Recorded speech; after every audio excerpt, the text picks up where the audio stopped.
Yeah. So I don't know if you've ever, sorry, just uh, what's the word I'm looking for? Disregard my voice for a second in this episode. It does Yeah. sound a little crazy. I apologize for that. But to anybody out there who is a user of nicotine products or any addictive substances, they all know how hard it is to kick an addiction, right? So I'm wondering, Hmm. have you ever dealt with that, Orion? Well, you see, I'm not exactly much for addictive vices because that requires a little something called commitment.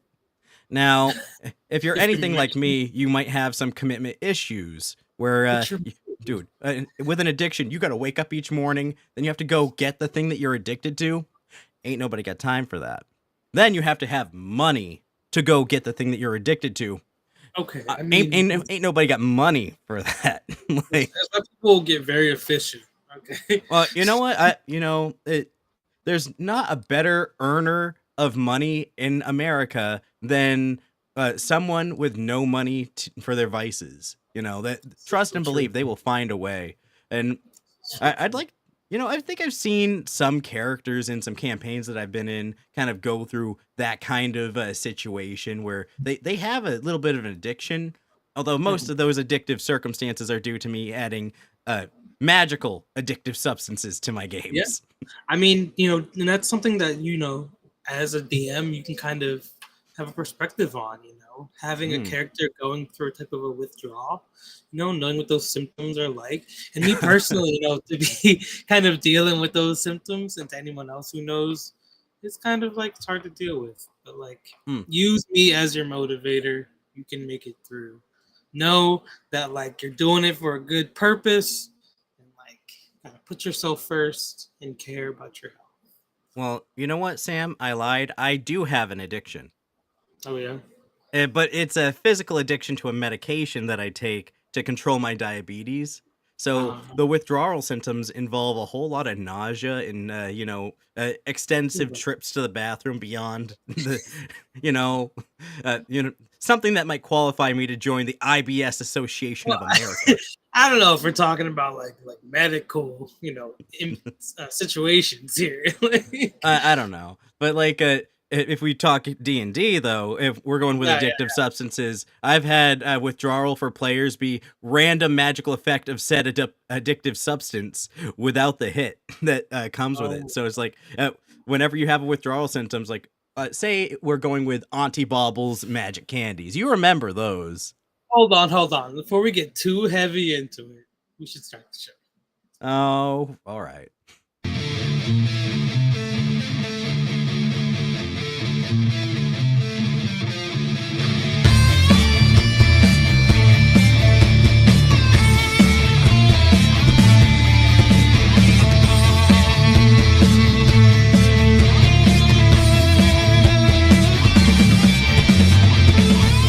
And welcome to Dungeons and Talk Shows, the talk show that brings you monsters, news, and homebrews, and occasionally a special guest. But 2 weeks in a row, we got no one to show.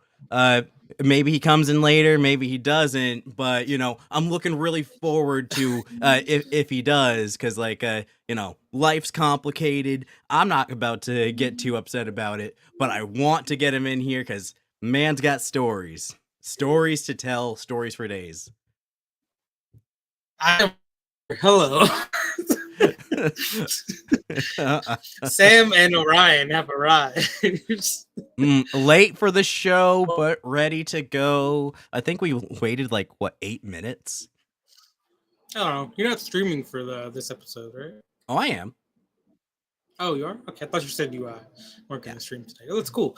Check out our stream to anyone who wants to chat with us live while we record. Okay. We do check it on our YouTube and stuff like that, so come Yeah. We really appreciate the comments, especially we have been getting a few comments here and there lately, so that's always encouraging. I want to see if we can get some questions going, because getting some viewer questions, maybe if we could get someone that has a... Dude, Like Oh, excuse me. maybe someone that needs like some DM advice. Like they have that guy at their table, how to deal with that guy, but everything is on a case-to-case basis when it comes to that guy's. So what if that guy isn't really that bad that you have to listen to all the Redditors that tell you to torch this person and kill it with fire? Look, I've been watching a lot of those Crit Crab videos where he like reads the Reddit stories or Fucking whatever. love Crit Crab. I never really, explored that side of YouTube, I guess, for, those D&D stuff. We're like, hey, we should start doing, narrations for stories. So I was like, let me check them out. Dude, Now that these are pretty funny, but I'm just like, oh my God, I could give such good advice for these situations. I can give some great advice and bad advice. I think it might be funnier if I give deal with these. Holy. You ever see the one with like the psychotic girlfriend that tries to take over D&D? Dude, there's so many other YouTubers that do real well with that, like Den of the Drake. He's all right. I used to listen to a lot of those, just like the general like Reddit narration stories, especially like the "Am I an asshole" ones. Oh my God, those get me every time. The D&D "Am I the asshole" ones, those are all right too. Like you got RPG horror stories, then the less popular D&D horror stories, and you're like RPG "Am I the asshole?" Like there's a whole network of that stuff. If anybody wants to see us get into that, like maybe, but I think that territory, if the real estate there's been pretty well taken up. So maybe we have our email posted in like our description and stuff, right? I believe that we have that in our link tree. Oh yeah, cool. Yeah. And even if you don't want to, something like that, you can definitely send it to our email. We do check those fairly frequently, I think. Yeah, we do. I mean, if you're not checking it, I'm checking it, and I use it to kind of manage our Patreon and the other things. So that the things that you do. Oh man, this has been a pretty exciting week for like shows and stuff. Anything that's gonna inspire me for the upcoming campaign, Sam? What should I be looking out for? Okay, so I don't know if you watched the right. So first of all, this is a show that I just finished like yesterday, right? The 5 show. It's supposed to be like a spin-off of The Boys. You know what The Boys is? It's like I know The Boys. It's that Homelander. The one where everything's like gritty, over the top. It's like superheroes, but it's like them raunchy, realistic expectations. Yeah, it's like real life superheroes in like a media-driven world. Yeah, pretty much. So it's like that. It's about like this college, and it's just about dealing with like the lower ring where you're not just got the people in schools, kind of like a My Hero situation, except I don't want to give too much away, but if you guys like the Boys, check that out on Prime Video. If you got to go to college to learn how to use superpowers, you got a societal issue at hand. Well, I mean, there's a lot of laws to it, and if they want to be a superhero, or if they want to do something. If you want to, the concept that you'd have to go through all that legalese, like I imagine in My Hero Academia, like an entire course each day has got to be dedicated to the legal ramifications of what they're doing, and like these are high school students. Like holy shit. Yeah, especially the ones who are in like the comms classes. Like fighting in public and stuff, and like that's why having your license is so important in My Hero. Yeah, I have a license to cause collateral damage, people. Your taxpayer dollars at work. That's the whole thing with the meta liberty. They wanted people to be able to use their powers because they were born with it. Free society. You know what? I'm feeling the inspiration already, Sam. Now, hear me out. Like, a lot of people already integrate this into their stuff, but like, it seems to me that you go into a city with your party, and there's going to be a lot of heavy magic regulation within a city. Like, hey, no enchantments within city boundaries on people. No, turning, no using illusions to turn copper coins to gold coins. Like there'd be wards for things. Like if it's a higher magic setting, And even in lower magic settings, like magic's probably going to be like, if there's any amount of it's probably going to be regulated to a degree. You know what I mean?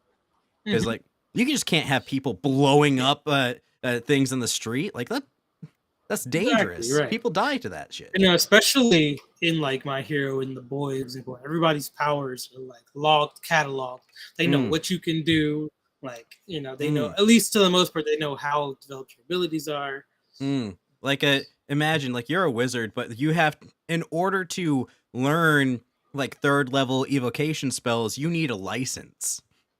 Yeah, you got to go in like every other month and get tested. Like maybe like a driver's license. Every couple years, you have to go and renew your license, get your ID updated, and then they have to find out what your maximum spell capabilities are. I don't want to get too political here, but I think wizards should get a psyche vow every few It's background checks for wizards. Yeah. I think now's the time. Too many casualties. You know, I think secretly most players are far more pro Second Amendment than they realize. The way that they sling magic around in games these days. They're like, fuck the citizens. Let's go. Oh, how dare the government try to take away and regulate my magics? This is a part of me. And it's just like, and you know what? I feel very much in that spirit because, like, if I had magics, I wouldn't want the government telling me that I can't cast Fireball. What the fuck you mean I can't cast Fireball? I mean, it's the whole thing of you got the right to bear arms, right? You got the right to your ability. I got the right to make shit explode from my fingertips. Yeah, I mean that's the problem. It's like you don't want to restrict people from, like, you know, being themselves, so to say. But if you got a dude walking around whose arms are chainsaws, like, what are you gonna do? Like, I don't know. That's weird. Our Rumble had a failure to connect. Oh no, we've gotten doxxed. Why don't you tell us a little bit about the monster of the week while I fix our Rumble? Well, hold on. Before I get into all that, we can go into some more of this show news that I was talking about. I found what it was. Oh, yeah? So, also in Prime Video news, there is the Invincible Season 2 trailer that dropped, and that shit looks pretty crisp. I'm down for that. It looks good. Like, honestly, it's going to be a good animation season in general. Yeah. Dude, this is a good season. The Rumble is set, sir. We fixed it. You know what? In post, I'll upload a proper edited, just all the shit that people might have missed on the Rumble. I'll upload that after the show. We'll get that underway. You know. Thank you for joining us, people on Rumble. You didn't miss too much. Just ranting about superhero politics. Yeah. Well, honestly, that kind of slides into the you know, magic politics of got to regulate the magics. No, exactly. Yeah, and you know, speaking of, you know, like I said, there's the Invincible Season 2 trailer. That's always going to be fun, right? And then for like anybody who has been a Vizzy Pop fan on YouTube and loves Hell of a Boss, Has Been Hotel is finally greenlit and has a release date for Prime Video as well. I'm fucking excited. You know, I think that could be cool for a tabletop. Could you imagine someone running Has Been Hotel? Yeah, running a Has Been Hotel, Hell of a Boss campaign. Like, dude, God. that entire setting is good to go with a capital G. Fun. Like, it's good. I like it. It's fun. A party that goes to assassinate people. Like, man. I hear people all the time. Like, if I go to work, I talk about D&D. So there's always like that one guy that's like, yeah, well, our party went to hell. No, this time you could be like, our party started in hell. So you could try to baby boy. Yeah, you could try to escape hell. You could try to carve out your entire section of it as like a mafia situation. That would be something to go with. Damn. So I found a guy on Reddit who posted 2 years ago in the Hell of a Boss subreddit, looking for a Hell of a Boss D&D campaign. Do it up, Unfortunately, dude. doesn't like it went anywhere. Unfortunately, but he did look interested. Mm. I would love to see some. If anyone runs a campaign like that, please, we would love to hear Yeah. it. Oh, there's a YouTube video how to play Hell of a Boss in D&D. How Interesting. is it by Tulok though? Because Does not look like it. Tulok's always making character builds. I do love Tulok. No, it's Drivovinch. Wait, who is this? What is it? Mm. Oh, Jeffrey Venture. Let's get him on the show. Perhaps. 185 subscribers seems like a cool guy. Well, okay, so hold on. So let's see, 2 years ago. Yeah, dude, hit me up with that after the show for sure. Yeah. I mean, okay. So he does Dungeons and Dragons one-shot adventures based on TV shows, movies. Sorry, this is super off topic for the show. I mean, yes, no, kinda like that's within our purview. You guys talk about random stuff, right? No, we talk about random stuff while we're playing D&D. Yeah, I mean, that's kind of fun. Oh, also, in media news, sorry, I'm kind of stealing your news segment for today. Oh, please, Sam. The news has been a dry week. I mean, all we really got was playtest number 8. Yeah. I mean, it's pretty. I mean, well, no, hold on. Playtest number 8 wasn't exactly that big of a drop, as far as like, it wasn't a disappointment. We got Bastions, which being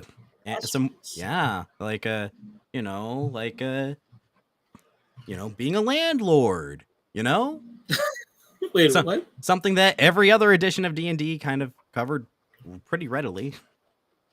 Shouldn't your players always have a base of operations? Oh, okay. I'm interested. This is something that was kind of covered in Acquisitions Incorporated, so it's kind of like Wizards. What the fuck? Oh, that makes sense. Y'all you could have done this years ago, but the only semblance of anything like these kind of rules within the official system is a little tiny bit that comes from a third-party source, Penny Arcade. And like, what are you doing, guys? There's a reason that their stocks are dropping. Oh yeah, that does bring me to a little bit of what we got for news. No, wrong finger, wrong one. Excellent. Oh god, it's all gone to shit. Falling apart at the seams. Breaking news. Oh, I'm sorry. I love that thing. oh gosh. Yes. It's feel the hype. So, breaking news: Wizards of the Coast stock has dropped to $58, and lots of their shareholders are planning to sell even further. Expect the stock price of Wizards of the Coast to fall even further. Now, is it really $58? $58, yeah. I want it to drop more because I think if we get enough followers, surprising it's that high. Yeah, we network with other content creators. You want to buy out Wizards of the Coast? Yeah, buy out Wizards of the Coast. We'd be like, hey, Hasbro, start a Patreon and start a Patreon. Help us buy Wizards of the Coast for just a couple dollars a month. You too could be a shareholder with Wizards of the Coast. Like, we could buy it up and then take it and then redistribute to all the Patreonies. It's the only redistribution of wealth I support. Cooking with gas. You're cooking with gas here. Well, listen, if it's horribly mismanaged, maybe it's time, like, for the... Now, you know me, Sam. I'm not a communist. Look, but, like, if we're going to... D&D has always been for the nerds, by the nerds. So it's really the only thing that should function that way. Look, to be honest, we already own, D&D. Like, we make D&D what it is. Like, they may own it, whatever, but it's the creators like us, or like, people who make homebrews and stuff like that. Yeah, people who make their own campaigns. It's those people that keep D&D alive, and they would have died a long time ago without them. So, like, in a way, Wizards owes it to the players, to the masses, to the community. You Yeah, know what I think mean? about it. Like Hasbro only cares about their shareholders, so they're like, we gotta Megacorps. increase it by like 5% every year, increase the profits. But no, like if it was run by the people that are, involved in it, people are gonna, if they're involved in it, they're gonna invest more into it, make more cool shit. And if we're making more cool shit that's for the nerds, by the nerds, and then keep the profit margins where it's just like, oh yeah, like 1% a year is like the goal for growth, then like, okay, cool, whatever. Then it's not like a major thing. You want things to grow, but it's something that everybody's growing together, so it's not that big a deal. Okay, but look, we're talking about this. We're really cooking here. I'm not exactly a business guy, but yeah, I mean, I'm not a financial guy. Maybe somebody in our comments can help us with this. I'm not a fiduciary. What do you need to? I always talk about like if I won the lottery, right? I would buy like a company.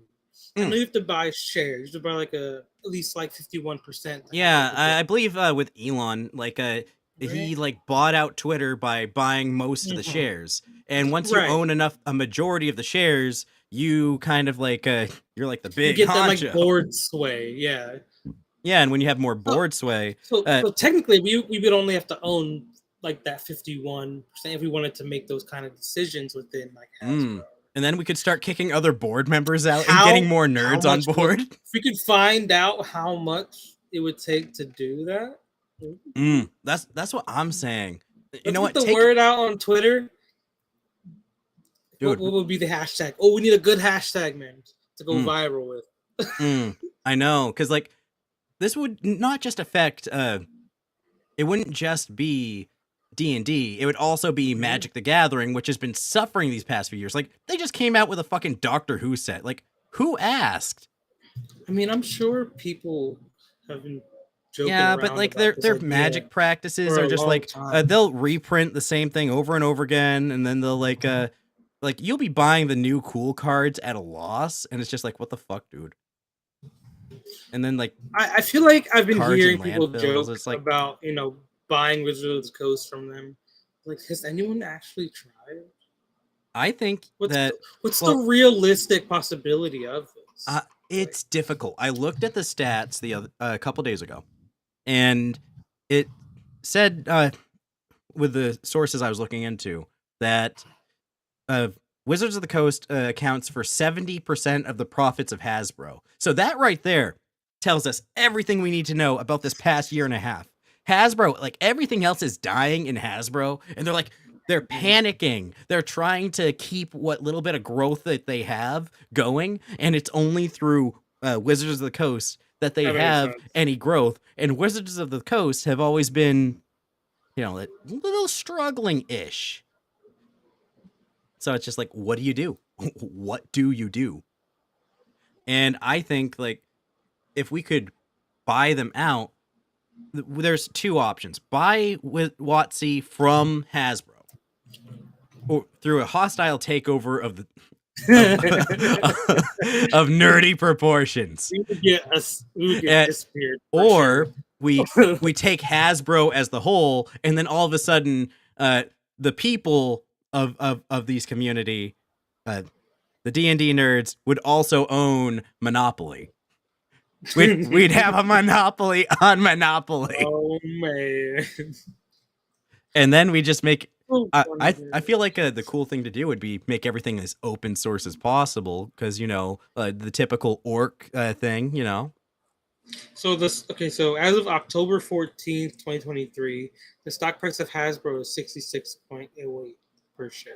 Yeah, it's dropped recently to 58. As of today. Yeah, like perhaps dropping. Outstanding shares is continuing. Oh, I think I got distracted while I was saying it. But the Markiplier Iron Lung trailer also came out. The fuck's Iron Lung? It's his movie. Markiplier's making a fucking movie now? Hell yeah! Look, man, everyone says that Markiplier's making a movie. But look, I've been listening to Distractable for a long time. I'm not too big of a fan of his YouTube videos anymore. Sorry, I love you, Mark. But but the movie trailer came out, and he's been talking about it, or they've been talking about it for a long time. Okay, And, okay.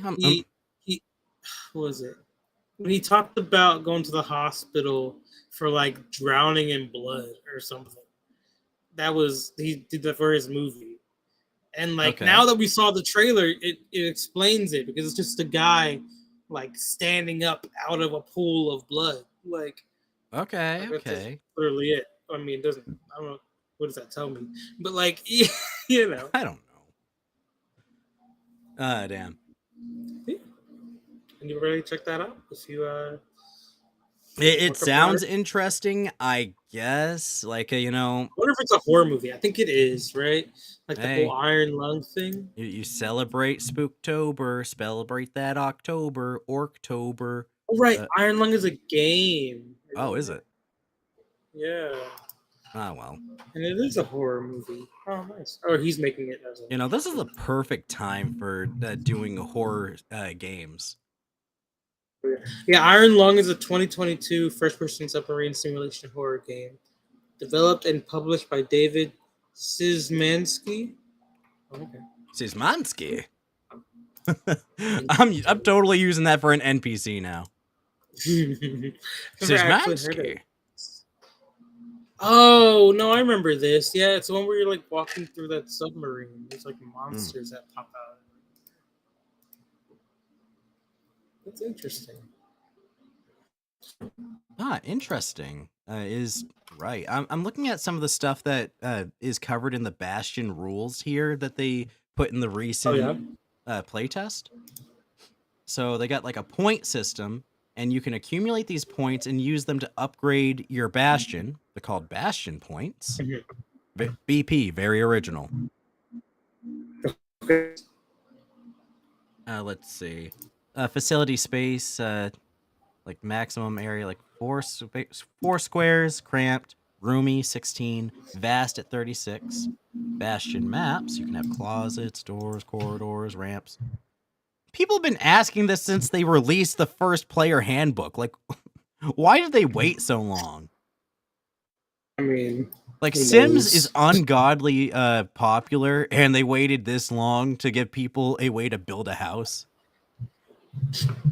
People have been doing it themselves anyway. Like, they don't need them. Mismanagement. That's what I'm saying. Like, we've been homebrewing this shit and stealing rules from 4th edition and 3rd edition. Yeah, for people. Look, everybody the mentality of like, oh, they don't have it in the game, we'll just do it ourselves. And like at this point, bro, we do everything for them. What Hasbro and Wizards really do. Honestly, it's corporate America on the whole. What have you guys done for me lately?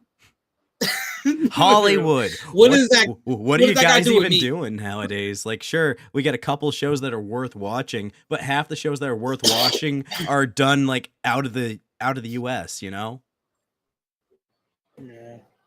And like then we just have to like kind of wade through like excessive amounts of media trash. And we kind of do the same thing in a sense with the gaming market when it comes to D&D stuff too. True. True. Find a lot less trash in the homebrew scene. Oh yeah.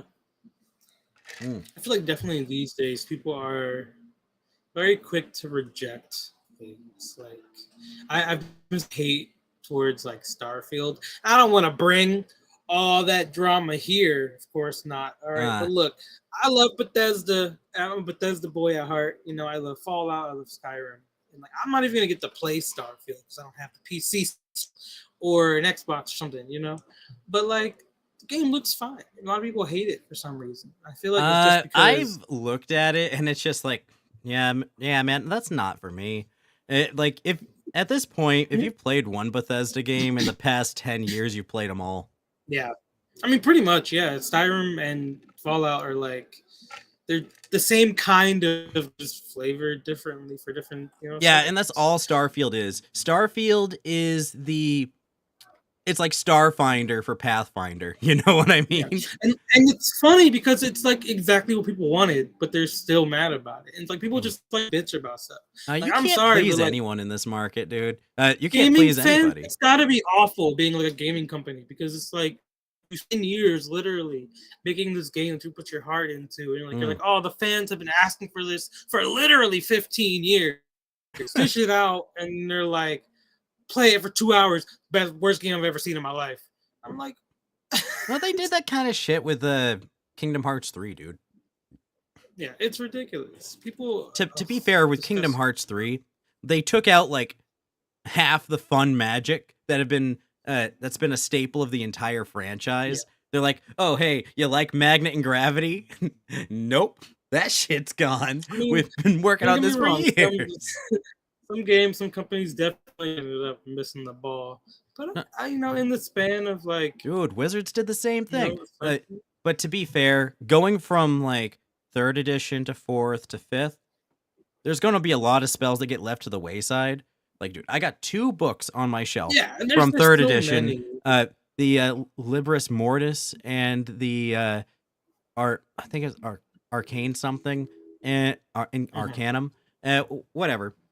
I forget the name of the book, but there's an entire like big fat chapter in each of those that's dedicated to just spells. Like, one is just strictly necromancy spells, undead all day, every day. It's like, I didn't even know you could have this many undead spells in a fucking game. Do you think if Wizards of the Coast just like went silent for like a year, anybody would really notice?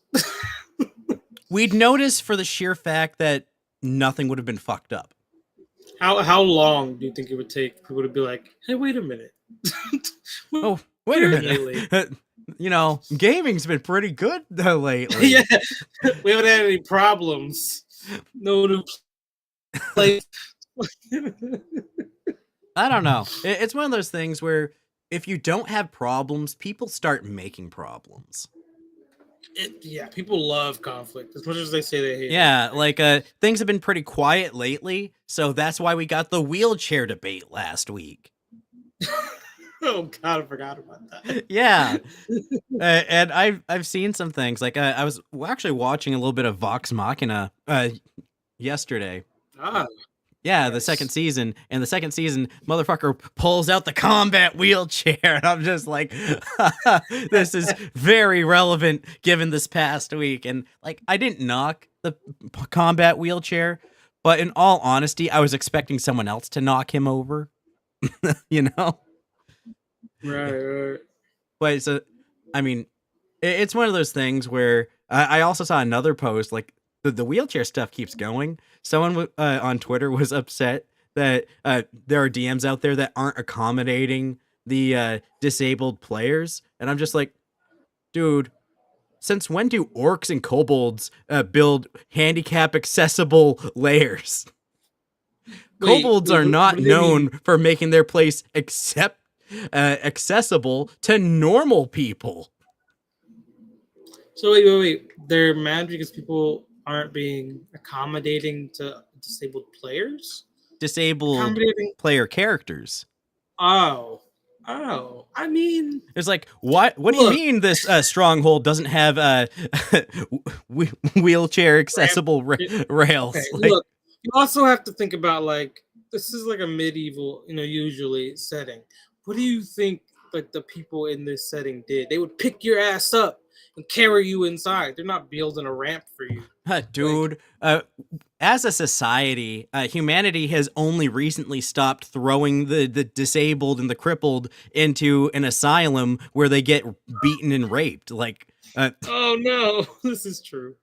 Like, we just barely moved past that. Like, my wife used to work with this one person that was in one. She lived long enough to be in one of those facilities. I'm not going to drop any of that names or anything because, the HIPAA Privacy Act and shit.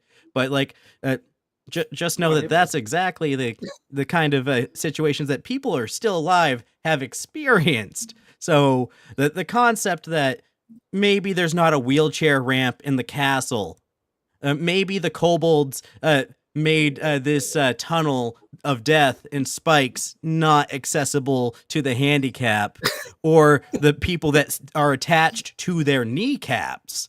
So I mean, yeah, they also have to understand that like these are active enemies. Why the fuck would they give a shit about your like disability? and honestly, if someone's my enemy, I'm happy that they have a disability. Cool, works for us. Works for me. I'll kick him out the chair. Like, Dude, if my enemy is just an entire battalion of blind archers, I I'm feeling pretty good about myself. Yeah, I mean, like, you gotta understand people can't like, you gotta make it make sense. Like, honestly, that's just most of D&D in general. Just make it make sense to me. Explain it to me. You gotta sell me on an idea. yeah.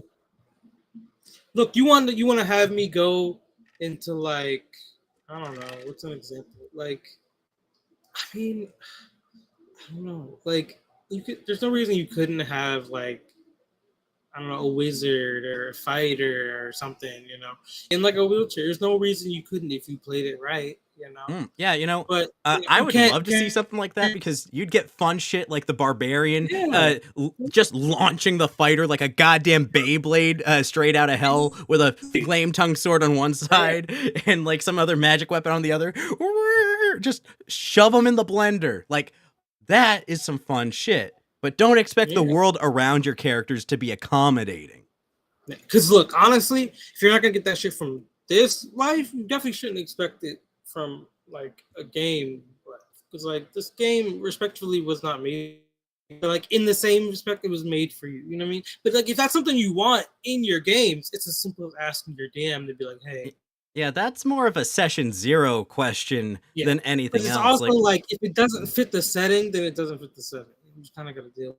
Yeah, it really is like that. Like, I enjoy games where I'm challenged as a player because the setting is not built for me. Encounters aren't made with my character in mind. They're just. I would love to see. I don't mean to cut you off. No, I would go love ahead. to see how, a random player, for example, if I have a new player in my game and they're like, hey, my character is disabled. This is what happened to them. And this is how they cope with it. This is how they live their life despite, this is their life, man. I would love that because I'd be like, I would love to see your creativity of how to, lift this person up from, more than just somebody with a disability. Especially in a world as harsh as D&D usually is, you would have the option to being catered to if you were somebody who was disabled. Like, most people who are disabled would probably be like the homeless, the peasants, the slaves who could barely work, shit like that.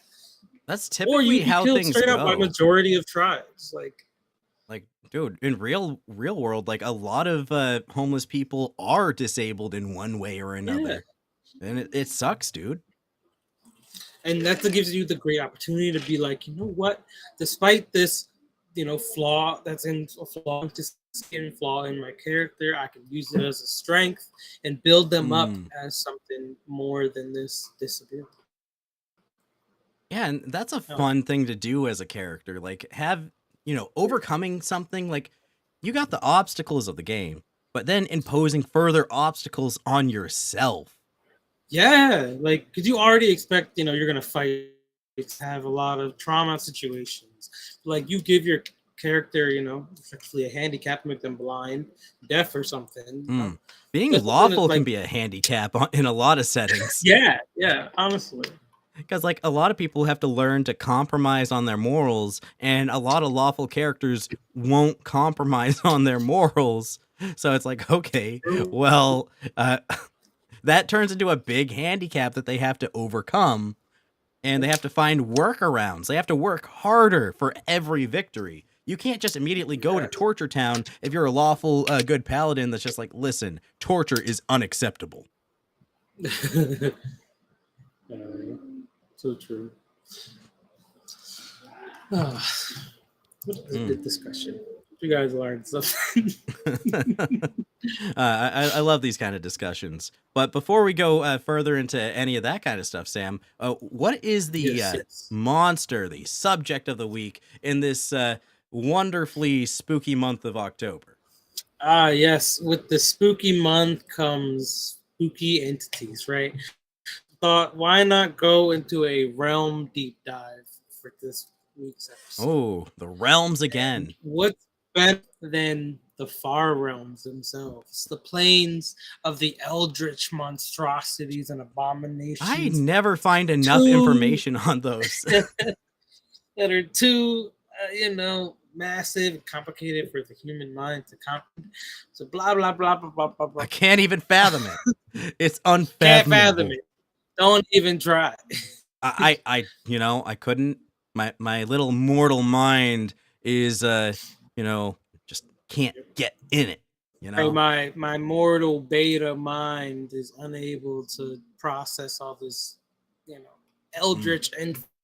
However, I was able to find a dumbed down enough version for my, supple to parse out for the rest of you. Yeah, parse it out for put it in terms that a mortal mind could understand. Like, speak to me like I'm 5. All right, all right. So the Far Realms, right, Mm-mm. was a plane of madness situated very, very far planes of the standard cosmology. If y'all remember, standard cosmology is, the divine realms, the material plane, the astral, blah blah blah, Mm. right? So this maddening realm was feared for its power to twist unfortunate visitors into grotesque monsters, as it was from here that aberrations are believed to be born. According to Melania, a servant of the abolithic cosmologies were threatened by the same far realm. So, as far as I understand, the far realm acts kind of like an alternate dimension, almost Yeah, it's just like like a it's where like the things go that are unknowable, the things that are yeah. too ancient, and like before there were aboleths, before there were gods, there were these beings, and they're Yeah, you can't incomprehensible, real Cthulhu type shit. real Cthulhu type shit, right? The far realm comprised of an infinite number of layers, as the realms do, you know. How does Unlike the the layers far of realm have many, layers? Like every realm has uh, goddamn layers. um, We're at the it's onion thing all over again. yeah, it's like they overlap each other, but there's also layers, but they're also infinite, but they're also overlapping, and Damn. It makes me think of those crazy. clips with Neil deGrasse Tyson talking to Joe Rogan, and he's all like, Ah, "Well, there some infinities are smaller than other infinities." And like, meanwhile, like your oh, normal comprehension, you just want to like on a knee jerk reaction backhand Neil deGrasse Tyson for saying something like that. It's just like, the fuck you talking about, man? it sounds so stupid, but like, It's like it makes sense, but it's like, come on, dude. yeah, it's Some like infinities are bigger than other really, infinities. man. Yeah, but unlike the layers of the many outer planes, these layers were very thin, whatever Mm, that means, ranging from an inch to a mile in thickness, each separated by the next by around 10 feet. Layers were also transparent, and travelers could glimpse through about 20 or so, with each appearing increasingly blurred. So it mm, was almost like the planes were like planes of glass, right? mm. Like you would be and you would just look down and you would be, you see like the tower below you. It's weird. I mean, that is weird on its own, but it's interesting because I have looked into the Far Realm previously for a campaign I was running. You were in Oh that yeah. campaign during the boss fight. Oh. The goblin boss that had been doing all this shit and shenanigans. He kept getting Mhm. resurrected by energy from the Far Realm, and the only way to stop it was to cut Ah, off the portal. Remember? right, right. Yeah, I was playing that soulbound cleric or paladin, whatever I Yeah, was. yeah. And we had there's one party member that had killed him like 3 times. He's like, "Why won't you die?" Nice. That's so funny because I probably had remember because it was super far, and half of our party could like fly or something. Yeah. I was like, I'll get there eventually. You're My like, "Don't character worry, was guys, I'm specifically catching up." I had an Anubis domain, right? So I probably could have done something. Yeah, my domain is death. Just let me get to you first. You can outrun death, but for how long? Until I. Oh no, Sam. The connection. What happened with it? Network disconnect.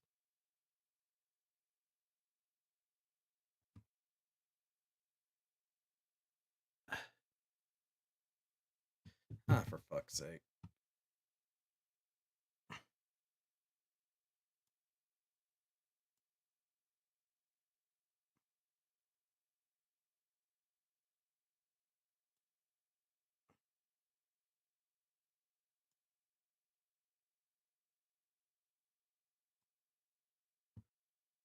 Ah, come on. Come on. Sorry, everyone. This kind of shit is a thing. Are we reconnecting? Gotta love these technical difficulties.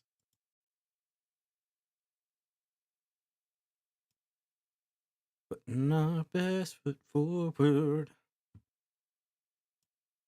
I thought I cleared this all up.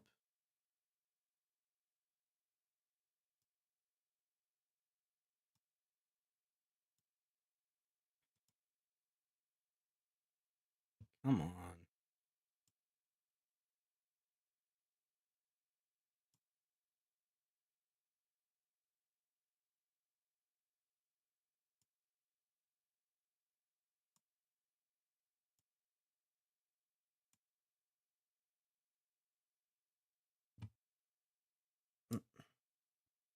Come on.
Hmm.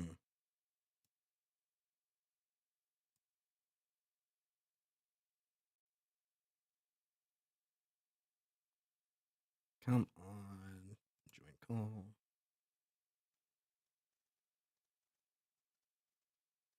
call. Sam, can you hear me? Turns. Hello, hello. I had a technical difficulty with our recording and everything. I could see that. Hopefully it was still picking you up. You didn't get kicked out of it, did you? No. Mine seemed fine. Mm. Which is odd. Yeah. Well, that's good. That's good. If the recording is good. I certainly hope so, because that kind of shit's annoying. It didn't stop recording the whole time. Really? Sure. I'm sure that must have affected the stream. Well, I don't know. I went to YouTube and I was checking it, and it looked like the stream was still connected, and I could still hear you on the stream. So I'm not, I'm not too sure. I What was mean, going on? you can just continue with what you got All right. there. Sorry about that, folks, for whatever that was. Sorry. Where did I? Okay, here we go. And my cat came to the window. I'm gonna. Hope you guys don't mind. I try not to be an asshole about it, but I'm gonna take a cough drop. So changes in the elemental and energy traits of the layers continuously occurred, creating the far realm's equivalent of a storm. These changes could be seen from far off, moving from layer to layer like a storm drifting across the natural world. On the far realm, landmarks and entities were multidimensional, existing on multiple layers at once. So yeah, that's kind of how. Oh, okay, yeah. So imagine the layers as a stack of translucent paper, with a given feature appearing as a single mark on each page. Okay. Taken individually, such marks might have no meaning, but when viewed all together in the stack, they seemingly coalesce into a three-dimensional object. Holy shit! Okay. So basically, they exist in a second dimension, like in the second dimension, but also within the That's fourth wild, dimension, because right? like, Because holy shit, yeah, existing in the second dimension on its own is like, what the fuck? it's man, yeah, that's crazy. Because they can be perceived obviously as a third dimensional object, but being able to move between the layers of their second dimensional world. You know what that sounds like to me, Sam? That sounds like shadow people. That's Like, fuckery. It you does ever, sound like shadow people. yeah, you ever see one of those? I have, yeah, as a kid. Yeah, like that shit's Yeah, wild, dude. maybe as our Halloween episode. I don't know if we've talked about this stuff already. We can share some ghost stories that we have. Ooh, that does sound fun. Like the Bag Man. The Yeah. Bag Man's a Well, you know classic. what? Anybody listening out there, any of our listeners and viewers, send us your ghost stories. You know, if you have any strange things that happened to you as a kid, or you have anything you've witnessed and you want to talk about, let us know. We'll read them up. We'll talk about them. Mm. But yeah, all right. So, although full of dark nothingness, the far realm was full of bizarre scenes and what passed for wilderness. The translucent layers were penetrated by rivers of milky white fluid that floated freely. Sometimes flowed along the layer's edge for a few feet and then poured through onto the next layer. That's weird. Strange blue globes rained down from unseen heights, bursting when they struck something and unleashing horse-sized ticks that immediately scuttled away to hunt for blood. Gelatinous worms crawled through the layers. Forests of writhing tentacled vegetation were encrusted with orange moss growing above an amoebic sea. At the very limit of sight, drifting huge multi-layer shapes, vaguely resembling creatures of the deepest ocean. But the smallest being was the size of a city, and they didn't even notice lesser beings that occupied only a single layer. That's some trippy shit. Yeah, you I think? love it. I love it. Dude, just this line. At the limit of sight drifted huge multi-layer shapes, vaguely resembling creatures of the deepest ocean. But the smallest being was the size of a city, and they didn't even notice lesser beings occupied only a single layer. That line goes so hard. It does. Oh shit. That's like, because then you wonder, for a person to go to the far realms, right? They say you can see through the other layers, but like you may not see that many. You may see 2 or 3, and the creatures that live here may see 10. Yeah, And like being spotted from like a different layer is horrifying. that's like that line from fucking what is it? Thundercats. Sight beyond sight. Yeah. And that's It's just absolutely the crazy. case. It looks like our little technical difficulty drove away some of the viewers tonight. It's okay. It happens to the best of us. Maybe they'll come back. All right. So, gravity and time did not exist in the far realm. The only kind of movement possible in the far realm was passage between the layers, which needed only a thought. The air was as viscous as soup and syrup. It was possible to swim through it, though it was very hard, apparently. Just to swim through the air was hard. That's crazy. So mind flayers, aboleths, beholders, carrion crawlers, coyote, and Uvadom are some of the entities known to exist within the Far Realms. Mm. The Far Realm had many different inhabitants, some of them sentient. Some resembled mammals, while others were insectoid. Some were even as powerful as deities. Whoa. So We're deities in their own meeting, right. yeah, you got gods walking about the Far Realms. That shit's crazy. Mm. For sure, dude. And I mean, I'll tell you a little bit when we get to it. Some of these things that just kind of exist here are like primordials, and avatars, and aberrations, and everything. It's crazy. Mm. When meeting beings from the prime material plane, the inner planes, or the outer planes, far realm entities often adopted forms of creatures familiar to the viewer, like a fucking biblically accurate angel. Be not afraid type shit. Ah. So like you come upon this terrifying eldritch being and it appears as your psychotic ex-girlfriend. Shout out to Ashley. I love you. She said she's watching us. I love you out there. Love you guys listening. All right, Yeah. sorry. Yeah, we got some some comments from Harley Mentality in chat, and she telling us about a shadow person experience of her own. So that's cool. Oh hell yeah! Like, dude, that Yeah, she loves that shit. so many people I know have had those specific experiences. It's like, Yeah. if if most people say that they've had like that same experience, and you know that the specific person you're talking to isn't really a liar, so it's like it kind of adds up. Like, there's something there, dude. Yeah. I mean, I personally I believe in things like the far realms, for example. There being multiple planes of existence. I mean, why not? Mm. Right? I think that's a great way to kind of give your players a paranoia. Like, add that to your random encounter table, or just like as like benign stuff. Like, you roll. Oh yeah, you see a shadow person, like a silhouette walk across the campsite. Especially people who are magical in nature, like or have connections to magic, have them peek into the ethereal or the astral at times, without even realizing it. It makes sense that they would.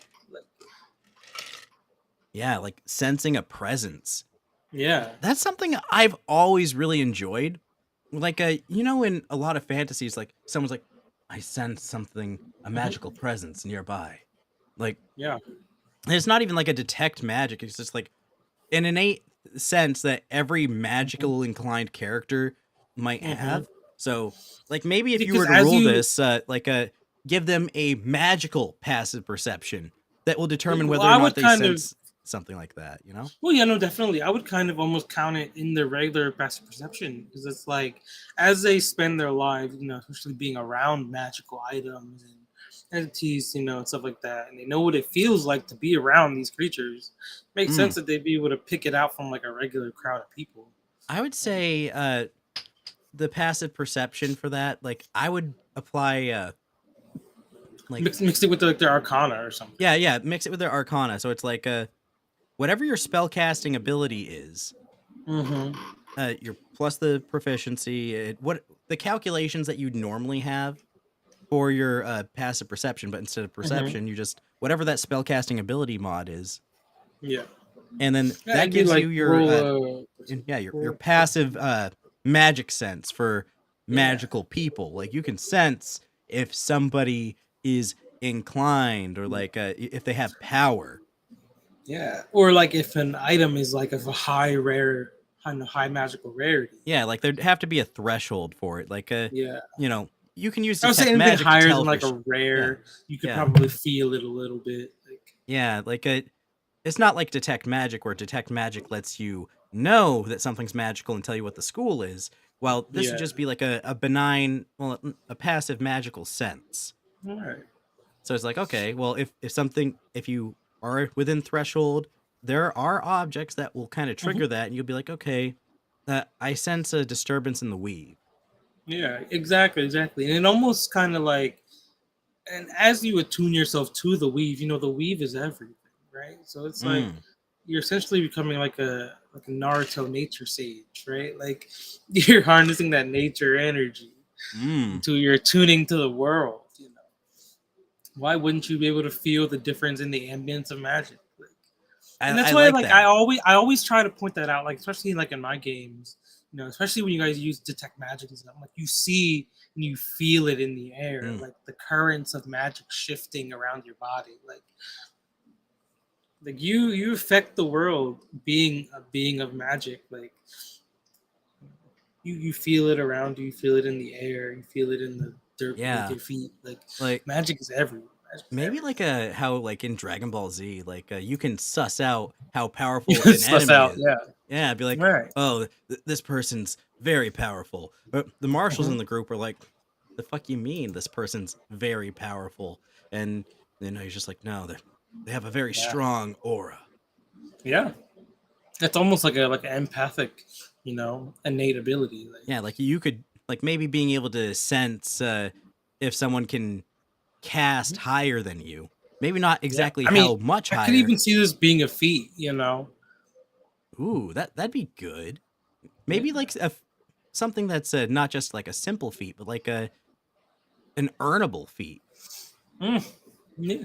Something by like like if you experience like being around people who are significantly stronger than you, you feel the weight of their aura pressing down on you, stuff like that. You've been Hmm. suppressed by people stronger than you, stuff like that. I would imagine I you would think, be very, very yeah, used to feeling that pressure. I would award a feat like this to someone who gets downed by magic. Like, Mm. Oh 'cause- yeah, yeah, because in Shaman King, I don't know if you've seen that anime, but I've heard about it. I think. yeah, it's pretty popular. They like just a couple years ago, they just recently finished it up. They redid the entire series, came off hiatus, full completion.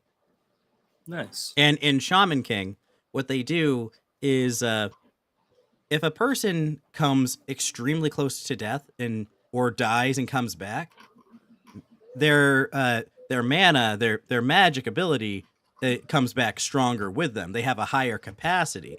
So Hmm. I would say if like someone downs you through magic, like you come back a little bit stronger. You now have a sense, Hmm. a magic sense, and to be I able to could say like, absolutely okay, see that. yeah, you can kind of gauge how powerful a magic using enemy might be, or detect if there's That's one in the area. that's always why, like with our warlock in our party, she's mainly necromantic magic using. That's why I'm always like, you feel that presence of necromancy in the air. Mm. She has a higher affinity for it because she uses it in her primary use of spells. Like just like with Ezra, you'd be able to feel the difference in somebody's psionic ability. You know what I Oh, mean? hello. What was that? No, Discord notification. Hey, there he is. An hour Hello, late. hello, hello. Oh, you might be an hour late, but you're always welcome. Yeah, it's all good. I Thank was you. about maybe a halfway through this far realm discussion anyway. If you want to join the Discord call that we have set up, we can get your camera on the stream feed there. Mhm. Oh, there's a Discord call for this too. Yeah, Yeah. For the visual yeah, aspect that of it. covers our visual. Like we usually mute the Discord mic, and then like the Libsyn serves as a proper backup. Okay, I And got you. shout out to Zai winning the MCL champion What is that? for the Mobile Legends Oh, esports. I didn't know that he had done that. Shout out to him. Oh, Let that's me cool. That's allow. cool. I feel like I'm so far out of the loop at the current moment. Apparently, I am as well. Now, why don't you tell us a little bit about that, Sam? Like, I didn't know, About like, what? Oh, the like, Mobile Legends. yeah, like I knew that he was working on some MOBA Legends stuff, like trying to get a good team together. But Mhm. like, a lot of our people in the server were just kind of being a little wishy-washy about it. Yeah. Well, it looks like I think they have kind of like a tournament every few weeks or so, kind of like the esports type stuff. I played it a There we little go. bit. I guess it's kind of just like the ranked season, like for League of Legends. Oh, okay. I mean, I played a lot of League of Legends back in the day. Shout out to anybody that knows what League is. You should quit. I've been IP banned from League of Legends for 2 years now. Oh man! Congratulations. League, honestly, was one of the best choices ever. And I regret it because I was a challenger, and I'm really sad about that. Oof, that's rough. Yeah, I was the only Poppy challenger, and everybody kept complaining that I played Poppy. I love Poppy, man. I always loved the less meta. I feel that, like, whenever there's a hard meta in any game, I feel the intrinsic urge to go against that meta. Like, fuck y'all doing what's popular. Bunch of fucking conformists. I'm going to do my own thing. And I'm so unique and special. I'm a contrarian for sure. Like, back when I was a kid, I was like, you know what? Fuck Columbus. Columbus Days is a fucking sham. And now that everybody's on that train, as an adult, I'm like, you want to be like, hell yeah, Columbus. I'm like, yeah, I love Columbus. I want to colonize an entire planet. That's fuck yeah, exactly. Yeah. I'm like, you know what? The reason we celebrate Columbus Day is because you can only ever be where you are at this place and point in time in reality, and Columbus is the catalyst that brought us to being exactly where we are at this point. He came to America, so now I'm in America, and, you know, I got all these first world problems like stubbing my toe. He's cooking. Holy shit. He turned on his camera, and then it swapped our portraits around. So, Ceros, why don't you introduce yourself to our audience, even though you're in the Orion slot now? The new host, I guess. Hi, I'm Orion. It's his show now. I'm Cerosthegod, or just Ceros if you don't want to say my full name. I do TikTok slightly. Nice. That's how I discovered Ceros. Like, I was checking out some stuff, and I stumbled upon a little TikTok where he was talking about getting some rival gang members to sit down at the table and play D&D together. Okay. Yeah, I got some. I'm just gonna say it flat out. I got some Bloods and Crips to play D&D. Oh, yeah. That's where it's at, my friend. It absolutely was. It was vicious, depraved, psychotic, horrifying. It was a lot of what's a good word I can use? Niggotry. That's a good word. I mean, it works. That is the word of the night, people. Word of the night, because it was very scary. It was scary doing the entire campaign because all I could think about was, why are they? Because you would think they would wear their colors.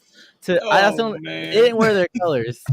They wore way wackier things in their colors. They wore like malicious stuff. Like they wore like bulletproof vests and do-rags and white beaters. Like they expected to die every time they came to my holy shit. They were dude, like, I kind of respect that a little bit. Like when I lived in North Carolina, the dudes at my school, they were so desperate for gang colors. There was this motherfucker that sat next to me in class all the time, whereas like a beige, not beige, like a tan was like their thing, like khaki tan. And it's just like, okay, yeah, your gang color is khaki. Well, way to go, dude. You went to school with a bunch of failures. All the colors you're taking, man. Come on. I don't think all the colors are taken. I haven't seen a single orange gang unless Mexicans have taken that. I'm not really sure. Well, you know, all the Orange Gang members live out in the middle of nowhere and go hunting. You don't want to fuck with those black-clad Alaskans. They'll fuck you up. Alaska don't fuck around because there's so many places to hide a body. They just be like a shadow across the ice. What's the population of Alaska? Like 6? What's the? It's so low they pay you to live there. How many people live in Alaska? I'm so curious. Oh man, but it was horrifying. I have a friend who lives in like Anchorage. I think is that in Alaska? Anchorage. That sounds like Alaska real to me. I think it sounds like Alaska. It sounds like an Alaska town. Okay, I understand why I knew somebody who So was many like, I people wanted to there. move to Alaska, and I was just like, what? Why? The population of Alaska is only 732,000, which is horrifyingly low as compared to. Why are they showing me Canadian Alaska is like statistics? huge, right? Like, Yeah, California it's a has more people massive than Canada. place, but like, yeah, it's like mostly wilderness. Like you got to take a plane to get places up there. I've known a lot of people over the years that have lived in Alaska. Actually, one of the few Orions that I have met lives in Alaska. bro, Motherfucker, Alaska's that's one of so those places. specific. There's like, why? You can name your child anything. This is Moose Kebab. You sure? Yeah, that's his name. You could literally go anywhere. and Sounds you choose Russian to me. Alaska. Sounds Russian to me. They're close enough to Russia. Those motherfuckers see the sun for like a week out of the year. Like, non-stop. like, I get they do have Aurora holy- Borealis though. There's Aurora Borealis. Hey, that shit is clean. Look, that is. Can't take that away from the lore. you're right. But a lot of a question I get frequently is like, "Oh my goodness, how did you speak to them? Weren't you just a regular guy?" No, I was a Crip. I sold a copious amount of drugs to these guys. That was just the entire Damn. thing. I needed to make profit. I lived in a blood neighborhood Don't out yourself. and I was a Why? Crip, so I had to sell drugs. So that was kind of like the lore there. Allegedly. You see, you don't. That's the universal rule, though. You don't fuck with the drug dealer because he got the supply. That's true. You don't fuck with the drug dealer and you don't fuck the ops moms unless you're me. Facts. Yeah. Yeah, that's pretty universal. 3 things you don't fuck with: the dude's mom, the drug dealer, IRS. In that order. Look, In that order. And you could see you can fuck the grandma, but you can't fuck the mom. That's look, the bro, rule. I always said the only leftovers I eat are single moms. That's the craziest thing I've heard all week. That's crazy.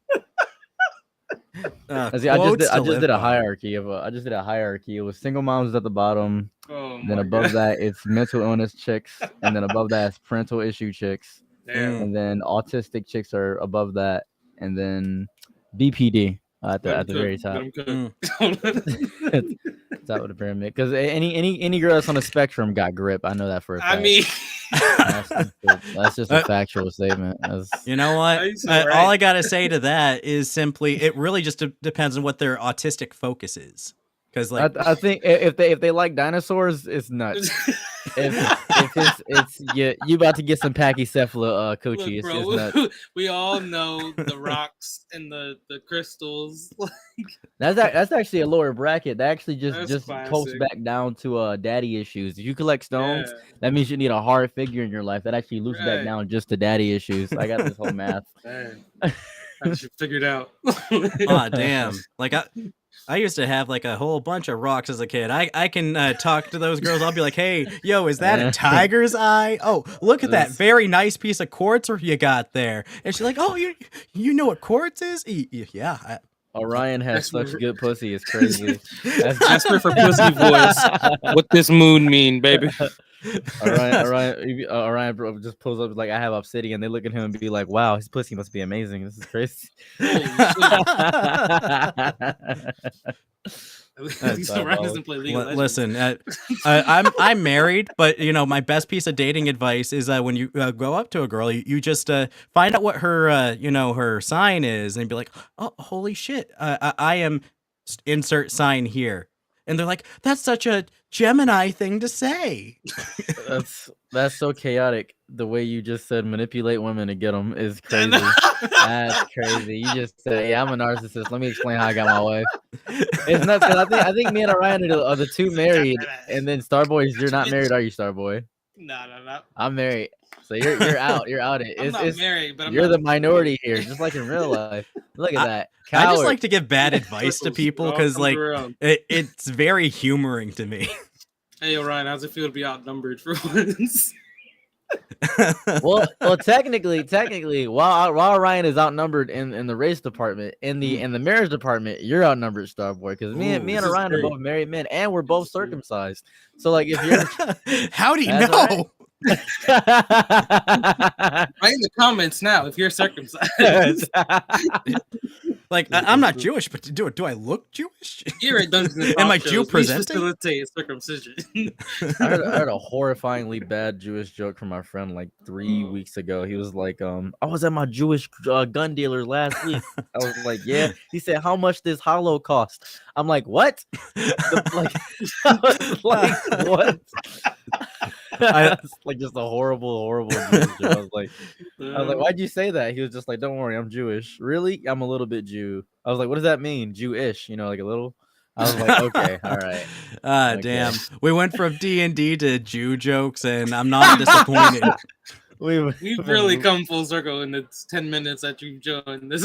I'm telling you, dude. Like, if I was in a room with a bunch of dudes like that trying to get a whole game to go off well, dude, I'd be scared. I'm not gonna lie. I would like to point out, you guys play D&D vastly different than I play D&D. You guys play in D&D like people. I don't. Like, because let's do a quick little example of how it operates, right?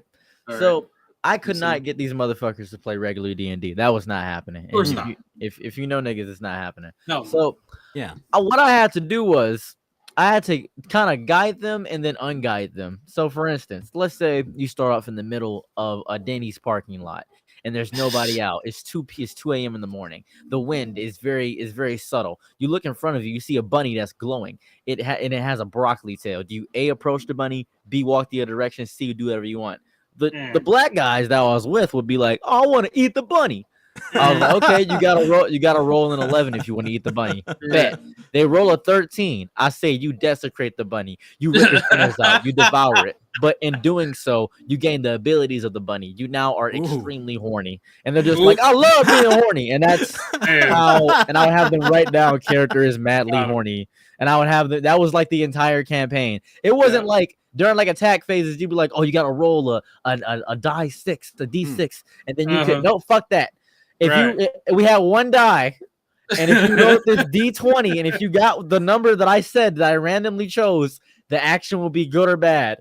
Like I wanna tear his arms off. Okay, all right, you gotta roll a 13. Okay, rolls a 15.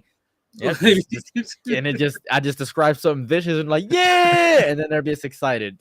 There was no attack stats, none of that shit. It was just vicious niggatry. That's all it was. That sounds like how I loosely played D&D in high school. Like you get a bunch of teenagers in a massive group. It's like, that's the only way to do it. That's so funny. It's a lot of people always ask me, it's like, give me the sheet to your D&D game. Give me the sheet to one. It's really not like it was 10 years ago. I don't even know where these niggas are. I don't know. They're like, do you still hang out with them? I don't hang out with anybody from 2 years ago. I don't even see my mom anymore. What are you talking about? Asking deep questions. What's impressive is that you got them like in the same room together to not. That was the easy part. The hard part was making the grilled cheeses every session. Oh, I had to make grilled cheese every session. You know how hard it is to get $20 as a 16-year-old? In like 2013. Damn. Yes, actually. That's difficult. YouTube just came out. I didn't know anything. Like I work a week. I couldn't even work. I was too busy. I made money, but the money was used to get more money. You know, like Mr. Beast. Exactly, bro. Like it was just like I have nothing essentially. I give away millions, but have nothing. I feel that. Look, we've gone off the rails pretty deep. I don't know. Like, if anyone in the comments could leave their tips to how they prepare grilled cheese for their D&D players, let us know. Are you a mayo or Look, bro, or like a butter guy? I was always a butter guy. You butter the bread and then you said mayo. Yeah, mayo, dude. Somebody told me to try the mayo. It was me. I told you. It might have been you. Yeah, and I was like, you're crazy. That sounds like madness. Why would I want mayo to be fried up on my bread? Look, so Starbird, I can immediately tell that you're either really into one of three things. You're either reclused and into Bleach, outgoing and into Naruto, really fuck with Dragon Ball Z, or you really want to date an Asian chick? Am I on the mark in any of those, or am I also? You got like a weird mix. To be You said honest. it's a weird mix. You got like a little bit of each in there. As we A little bit of each is crazy. Motherfucker said, "Yeah, I had an OC with my own Bankai. Yeah, you guys." That. I wasn't a Bleach boy, but I'm a little bit recluse. Yeah, I like Naruto. That makes sense. That makes sense. I can pick that up. I can tell you really like when Killer Bee entered. I did. I can really tell. into Killer Bee. I feel that on an emotional level. I know where you're at. Is that the scar tattoo around your? Is that scar or what is that? Or is that Sakuna? Which one is that? Where? I don't have any like anime tattoos. What? What kind? You look like you got Sakuna's markings on your arm. What is that? Oh, these are just like paintbrushed bands. I didn't like bands? Yeah, so people have like the armbands. I didn't want like solid bands, I wanted them to kind of be imperfect and broken lines and stuff. So like you've that. seen Black Panther twice, is what I just heard. I have not. You've never seen Black Panther? I've seen Black Panther, not twice though. Okay. You date white women. I mean, look, this time this guy's good. He's good. I didn't know you would bring a psychic on the show. A psychic to the show is crazy. What is this? The call Sam out? I say as my wife is right behind me. I know, right? Like, my wife is right here just listening. I tell you, Sam, do I know how to pick a good guest or what? Oh my God. He's got you read like a book. That's true. Yeah.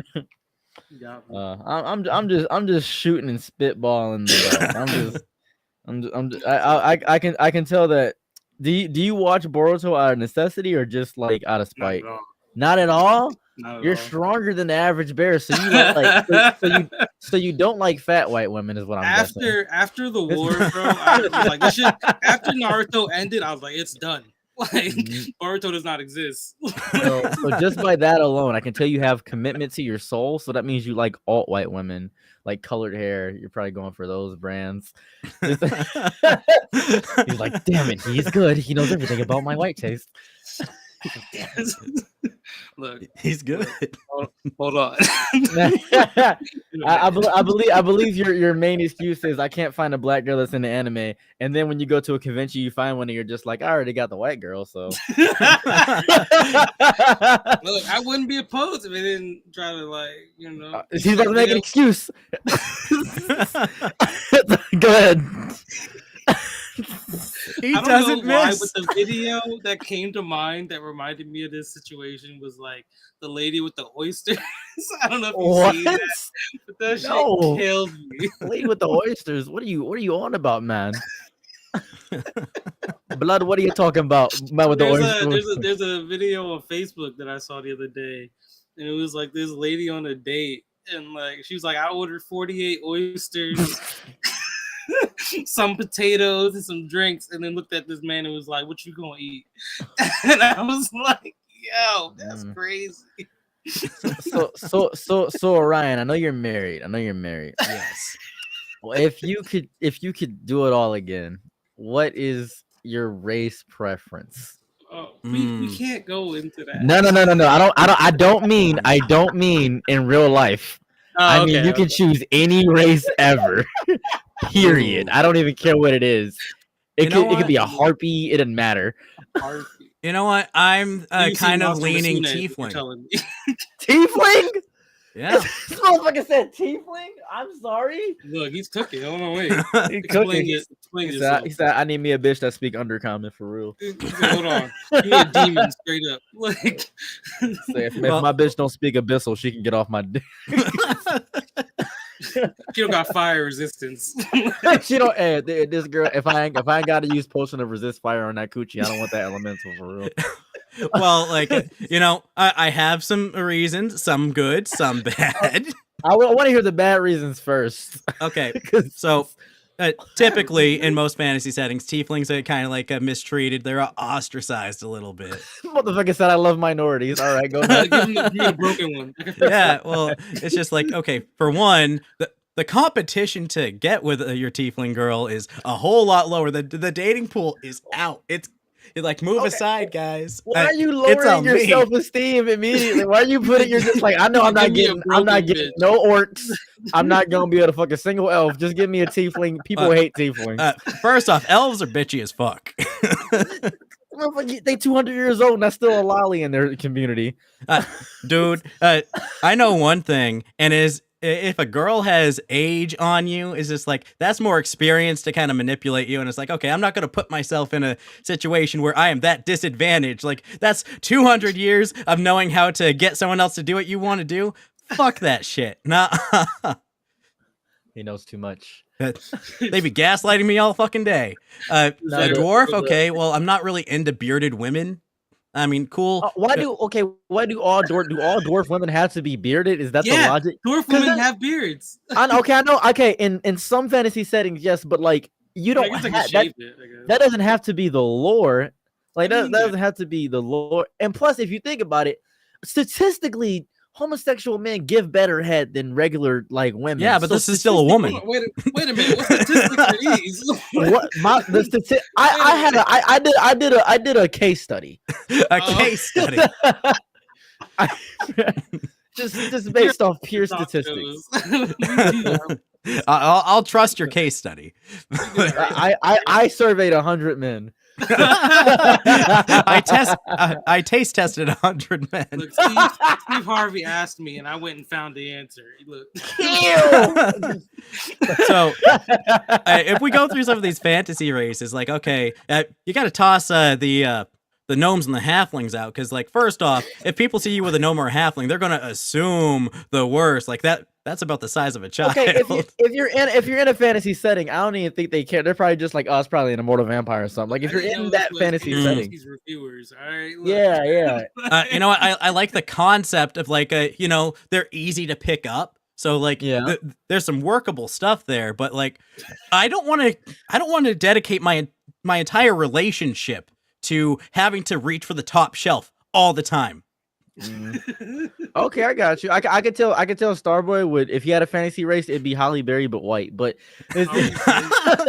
honestly, she's like halfway there. You said Holly Berry and get you. Celebrities themselves, honestly, really don't do me. Now, as you can see, Orion, I pointed out a lighter skinned black woman to see what he would say, just to gauge his reaction. I bet if I pointed out somebody that is like foot faced, that's a white celebrity, he'd be like. He'd be like, think about it for a second. He'd be confused. I don't even like. Oh, you know who I do fuck with? Mila Kunis. What I say? This motherfucker chose Meg Griffin. Why you think of Meg and not Mila Kunis? She bad. I mean, yeah, but you see this, Orion? I'm trying to show you something, Orion. I'm trying to show you something. This motherfucker, I said a beautiful black woman, and he chose a foot-faced white girl. He chose another look at him. He would rather. Barry is also like triple my age, bro. Like so, Mila Kunis is like 38. What are you? How are you? Oh, that's only years old to me. Well, I did just warn him about how that age gap. Like she knows how to play the game by that point. No, you just gotta be. Listen, the advantage that we had. This is gonna sound fucked up, but hear me out. The advantage that we have over most people is that we're good with our vernacular. We're good at talking. So because of that, we can out manipulate the manipulator. I could convince Jeffrey Dahmer to make me a grilled cheese. I'm just saying. Why do we have to do all that? I mean, Jeffrey Dahmer probably would make you a grilled cheese if it got you in the door. There might be some people in there though, but like. Don't worry, those people are under the floorboards. I promise you, he didn't use mayo. Okay, Edgar Allan Poe. To fry that bread, all right? Like, listen, the thing about mayo to make your grilled cheese is like you got that oil and egg, so you kind of like it's almost like a French toast. You can get that nice crisp on it. French toast with cheese wouldn't be amazing. That doesn't sound appealing. No. It was the way you, like your phrasation of this is horrifying. That's like I get some hot Cheetos and dip it in Hershey's. Now after that, you put some cream cheese on it. Like what the probably use mayo for like doing French toast. I probably wouldn't because like mayo for French toast. You want that? I mean, it's the same kind of you frying bread, right? This motherfucker. I'm gonna say this right now. I guess the reasoning I use is it's like when people make mayonnaise cake. Mayonnaise cake. Okay. Have you considered to never say that sentence again? I don't know if you've ever considered mayonnaise cake. What the hell is that? Look, Well, man. okay, mayonnaise cake is like, oh, you look in the fridge. I ran out of eggs, and you look in the cupboard like, fuck, I'm out of oil. Mayonnaise is made of egg and oil. I'll just put a big old glob of mayonnaise in my cake, and it turns out just fine. Oh, I mean, in that case, I guess it's not that crazy. Oh, okay, like as a substitute for egg. Okay. Yeah, I mean, it's not that crazy. As I a guess. substitute for egg and People oil. do that all the time. Yeah. Yeah, those people are cowards because baking is a science. They need to stop fucking around with ingredients. I'm just saying that right now. Baking is a science. Babe, isn't baking a science? What? Bacon? Yeah, Baking? baking. Oh, Yeah, baking's a science. She agrees. Baking's a science, dude. Like, that's a whole thing. No, this process is scientifically proven. the white Yeah. woman validated you. This has been focus tested. It's kind of like. Did you know you can technically make an orc come from words? What?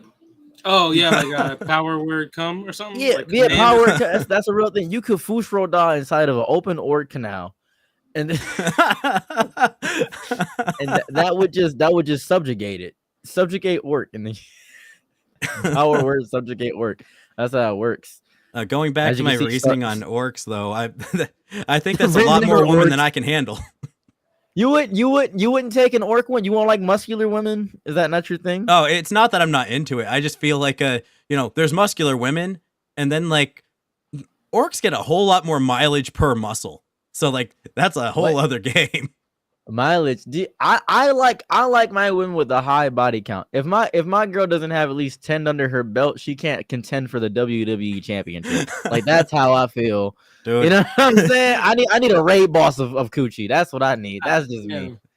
You got me thinking like that one scene from Futurama where he's like, this guy's like gold medal in limbo and sex. Oh yeah, Barbados Slim. Yeah, that dude. You know what's up? What y'all trying to you, Starboy? Like 6'3"? What? Huh? I fucking no, not even close. He's What, you think Wolverine you're height, 5'6"? but not like the No. Hugh Jackman Wolverine. Well, hold on. We're getting kind of long in the episode here. We do have topics to talk about. All right. Ryan got his Descriptify in our homebrews where we hit the 2-hour mark. All right. Well, for the Descriptify, I'm keeping the word small this week with Vorpal, because like we've heard this word all the time. Like when people talk fantasy shit, like Vorpal sword. What the fuck does Vorpal mean? Like, do you know, Sam? I didn't know until today.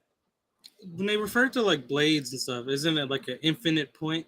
You know, like there's a. Okay, No. so maybe Sam's smarter than me. It's like an infinite blade. It's like there's an infinite sharpness or some shit like that. No, that's not what Vorpal means. What does it mean? Vorpal is like extremely deadly, like fatal. Like when you like the Vorpal? blade, the blade of vorpality, like that's an actual weapon. It is just like disastrous, ruinous, like deadly. Like it's actually just chaotically deadly. Like you see it with but, most. like, why is it deadly? Why is it deadly? Because it's gonna sound stupid. Vorpalic. It's dumb. I know it's. You can use it. You can use it in like a verbiage You sense. can't use the word to define the word. You can't. You can use the word to define the word. That's like Latin roots. Like because it comes from It's. Oh my god! What did my brother say? It's a nonsense word. Vorpal is a nonsense word. It's from like some 1870s poem. Yeah, called, the Jabberwocky one. Yeah, Yeah, that's the one. and this is like such eldritch knowledge that I have. It's like somebody Carol. I forgot Lewis, who made it. Lewis Carroll. Somebody Carol. It's like a whole thing where like Vorpal was like, oh, and then it just became in the common zeitgeist of words. Like it just became that because it means destructive. But Yeah, it's the like I'm looking at the context that gives it definition now, like bringing ruin, disastrous, Yeah, it means ruinous, fateful, capable of causing death, a fatal accident. Like, it just kind of gives more credence to like when you get a Vorpal sword, like holy shit, this is like the bringer of destruction right here. But And what makes it that, you know what I mean? Like, why? You're asking a crazy question. Are you asking what makes the word Vorpal? Is that what you're No, asking? like what makes this blade ruinous? You know what I mean? I believe it may be like what what affinity is attributed to it. Maybe the sharpness of it makes it crazy sharp. I Maybe mean, that could factor in with 'cause that. I know usually because I Ooh. think of like League of Legends, like there's the Kassadin has the Vorpal Blade, which is like a space energy kind of like a has Okay. no real form kind of blade. That's Right. like an Yeah. astral blade. Like Yeah, it's very, yeah. it comes It's from usually something like otherworldly. that, yeah. Because that's like ruinous. If it alters Right. dimensions, it could be ruinous. It's capable of causing immediate death. Right, like being able to Yeah. like cut space and shit like that. Usually you have like Mhm. Vorpal weapons. Like Yeah, Mm. that in that capacity. So I that, like that, or the thought to like circling back to maybe like a Naruto thing, like just like cut at a molecular level, you know? yeah, I I like could that. definitely see that too. Mhm. Yeah. the flashpoint blade. Being able Yeah. to being able to cut like atoms and shit. Oh yeah. I can only cut people named Adam. What? Adam shaking his boots. This is Damn. cursed weapon of the week, guys. The sword of Adam. It can only cut dudes named Adam. Wish I'd you like got some the sword scribble named knots. the sword of John. There's a whole Dude, I lot can- more Johns out there. I have the sword of Billy. I can only kill Daniels. What? What? That doesn't make any sense. Okay, I'll make the rules. I This is such a encourage great DMs transition everywhere from to the use this. homebrew It's this week. hilarious and I love it. Such a good transition for the homebrew. Mm. Homebrew. What? Yeah, has Orion, to what's be your homebrew? homebrew for this week? Well, moving into our homebrew section where we show off some of the homebrews we find that community people make, and you know what? I'm just gonna hit the stinger. Generic realm, lots of fun, excellent. All right. So it's always fun in the generic realms, and this week I present to you guys the Pact of the Coin as a warlock subclass by Dichotomy Games. They've made some good stuff. I think we've had one of their homebrews on the show before. Let me just Perhaps. let me pull that up real quick because I should have had that prepared. Probably. Yeah, look at me, ever so prepared. Okay, the Pact of the Coin. I'll read a little bit of this off here. So, your patron grants you a heavy gold token with a unique emblem embossed on the. Well, this text is tiny. What the fuck, dude? Better zoom in, boy. Yeah. Look closely. Use the eye of Sherlock Holmes. Yes. Open image in new tab. That's what I will do. He's good. He knows everything about computers. You could GM bang. Yeah, see, there we go. When you choose this pact, choose 2 Eldritch Invocations. Yeah. Okay, we know how classes work, people. You don't have to re-explain the fucking wheel. You read it. Okay, while your pact coin remains on your person, you gain benefits of those invocations, and they don't count against your normal number of invocations. Okay, so you're getting. So is this like you worship the money?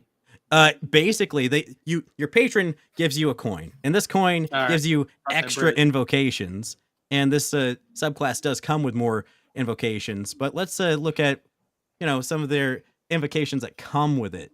Okay, Oh. heads or tails. The first time you make an attack roll on your turn, you can forego your D20 roll to instead roll a D2, a coin. fuck?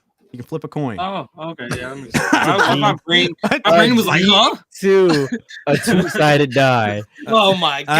I could 3D print one of those, maybe. Holy If you shit. roll a 1, your D20 roll is as a 5 for all attacks you make for the turn. If you roll a 2, it's treated as a 15 for all attacks you make this turn. Okay. That's pretty good balancing, actually. A gambling addict would love that. Exactly. sure. And that's kind of like the kind of person that this is geared towards. Then like Addicts. and then Ascendant the next mentality. one y'all might like a hidden inscription. The coin holds not only it holds magic not only for invocations but also aids you in containing excess magic from other sources. While your pact coin is on your person, the maximum number of magic items you can attune to increases by 1. Nice. I know usually most campaigns will have like a 3 attune items per person or something. I thought it was like 4 or something, but like It kind of I think it depends on like your wisdom or something like that. maybe. And then the next one we got here for the invocations is in for a penny. And basically, when you use your action to cast Eldritch Blast, you can forego the number of beams you would normally create and instead create a number of beams equal to the number of Eldritch invocations you know. Once you've used this, you have to complete a long rest before you can use it again. Dude, that has potential because like you're getting 2 additional invocations on top of your normal invocations. So that can be a lot more than your normal number of blasts. You got like a magic missile, but like Eldritch Blast. So anyway, I started blasting. Basically. There's a couple more here. Small ones. Make or break. When you're forced to make a saving throw, you can forego your D20 and instead roll a D2. If you get a 1, it's going to be treated as a 5. If you get a 2, it's treated as a 15. Nice. Then we got... I like it. Yeah. Just make or break it. Yeah, make or break, all or nothing. And then we got Touch of Gold. You have advantage on all charisma checks made to haggle or determine a fair price when buying or selling goods. Okay. Good. And then capping off, we got the level 17 one. And as an action, you can learn to read, Orion. You can toss your coin into a well, fountain, or other small body of water to cast Wish without expending a spell slot. After you do, your packed coin vanishes, and you cannot perform the ceremony to restore it until after you complete a long rest. So you give up the ability to use your shit until your next long rest, like all of your stuff. This is an all or nothing thing. Oh, yeah. Worth. Honestly, worth. I like it. I misread it initially. I thought, oh, Pact of the Coin. That must be a subclass. No, this is just an alternative to the normal packs that warlocks get. That reminds me of you're playing on Wizard of Legend. It's an indie game, and there's these things you get called chaotic relics, and every chaotic relic has a crazy downside. Like you can't attack, but you get double magic.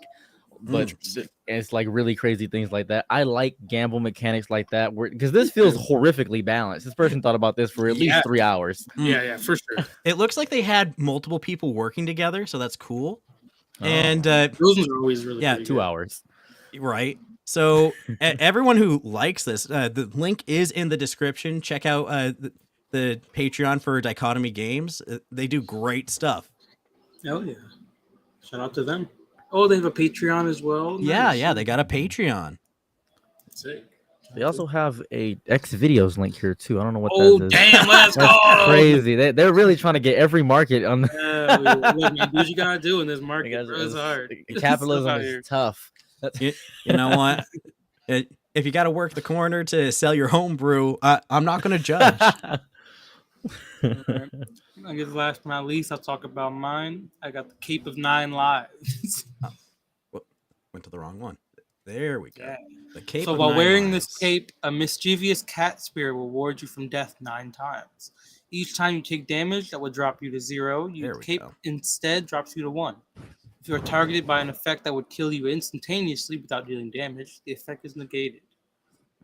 But unfortunately, there are a few curses and drawbacks to this, as we were just talking about. Fucking love curses. This is a wondrous item, legendary, requires attunement. So first, we have the Catification Curse. Each time the cape saves your life, your appearance and behavior become more feline. Whiskers, cat ears, and urge to knock things over, stuff like that. Urge to knock things over is crazy. I love that. Just in your dungeons, you're going to have tons of things that can... Oh, if you knock it over, that's going to set up a trap. You can kill this player as many times as you need to, and it will be hilarious in a dungeon. They become more and more cat-like, dude. A greater restoration or remove curse are the only way to reverse these changes. And then you have Feline Fate. The 9th time the cape saves your life, it flies off to the astral plane, and you are permanently transformed into an ordinary cat. Your game statistics are replaced by statistics of a cat, but you retain your alignment, personality, and mental ability scores. Your gear melts into your new form, and only a wish or a divine intervention can reverse this fate. That's actually not bad. That's kind of busted when you think about it. I kind of fuck with it. That's really busted Yeah. because the drawbacks aren't that crazy. Oh boy, I become a cat. I guess that's the bad thing. That's not even Yeah, that bad. I guess my sessions are over. I'm just a cat now. Now you're the party's like familiar. Yeah, like I that's think not it really goes that a little bad. further than that I because like it. I like this because it incentivizes certain players to be reckless. Because Yeah, that's true. you know this is going on the most reckless player or the most fragile player in the party, and when they're like, I got 9 lives. The fuck you mean? I'm just gonna go right in there. And as they get more and more reckless, that they get closer and closer to that permanently being a cat. And it said that it goes to the astral. So imagine you got a party going to the astral, and it's just like an entire flock of these things just fluttering about. Yeah. That's kind of hard. It seems busted. Like in terms of like balance, there's no balance with that. It seems like it tried to be balanced, but it relied too much on the concept more than balancing in that aspect. Where it was like, you know what, guys, 9's a lot. 9, that's a lot of times. I mean, especially if it's on somebody who's like not good defensively, like they're getting one shot, like they need this. Yeah. Or, Yeah. If you make like a essentially like glass cannon-esque character, you're pretty much set. If you have this, you're Right. pretty much set. Like that's really Then good. I love like if you have a character that's like you can make these increasing cat features, be like detrimental. That's what I'm saying. Like the urge to knock things over. Like you go into a shop, everything in the Suddenly you wake shop up is and you're the size of a expensive. cat, bro. Like the urge is like, oh hey, this super expensive vase knocked over. You guys owe us. We were coming to you for a quest. Yeah, I mean, shit. What if you were like the 6 foot tall rogue of the party? Now suddenly you're a 3 foot tall humanoid with like cat whiskers. Oh, You're like a it, damn you get diminished in size Yeah. as it goes on. You're a goddamn Grimokin from Monster Hunter. Like I feel like I would be. I still feel like it'd be a cool draw. Let's say you're like a warrior. Yeah. You're like mainly a berserker warrior, and then like you get like shorter. Now you're just a dwarf at that point. I mean, if you're a 6 foot rogue, why are you 6 feet in a rogue? What's wrong with you? Look, man, I don't know. This could be really fun just for like anything. I would like love it. to be a cat. I can see the role play going crazy for this too. Oh, yeah, 100%. You can see a lot of furries latching onto this item. You could definitely I don't know if you could homebrew this to be a different animal. Maybe I giraffe. absolutely say you could. giraffe. Every time you see a toy, you would get another giraffe feature. It's called the We Are Us. It's just like He's cooking. and He's cooking. after 10 toys, after you see 10 toys or 10 things, you shut down forever permanently. I like it. I think a dog one could work if you every time you encounter a male, because this man's best friend, you get more dog-like features, but you get like a +2 to your attack, and then until you eventually become like pharaohed, hounded out after meeting 20 men. Right. Oh, God. I don't know. That'd be kind of cool. I don't know. I was thinking like spitballing. if you go dog, you could go for like a loyalty mechanic, to a fault. You could do that. That's true. You wanna roll out of a decision, but you can't because it's like +50 roll because of your dog-like features. Yeah, so you can't do it. Your urge to lay down your life for this very specific person, even when it's needless, like you didn't have to do that. You do, and you must get your belly rubbed twice a day. It's like crazy. Oh, baby. Yeah, you can't have a short rest without belly rubs.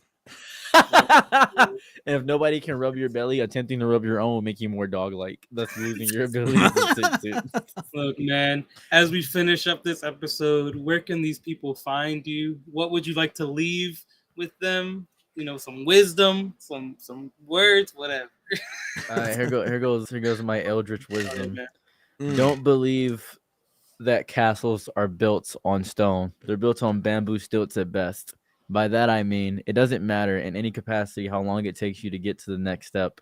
Just take the first one. Because I've been doing content since I was 12 years old. I'm 27 years old right now.